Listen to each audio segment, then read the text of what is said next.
পন্থায় বিশেষ ফর্মে ঠিক করে ইবাদত নামাজ হালুয়া রুটি খায় মানুষ। হালুয়া রুটি কেন খায়? কেন খায় হালুয়া রুটি ভাই? সারা দেশে অনেক জায়গায় এখনো এটা হালুয়া রুটি ওই দিন বানাবে মানুষ। হালুয়া রুটিটা কেন হয় বলেন তো? বলে যে নবী সাল্লাল্লাহু আলাইহি সাল্লাম ওহুদের যুদ্ধে তার দন্দান মোবারক শহীদ হয়েছে, এই জন্য উনি শক্ত খানা খাইতে পারতেন না, হালুয়া খাইতেন, এই জন্য আমরা হালুয়া খাই।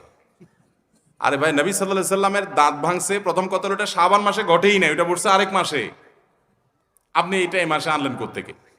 আচ্ছা, তারপরে যদি ধরে নেই এই মাসেই হয়েছে, তো ওনার দাঁত ভাঙছে কাদের আঘাতে?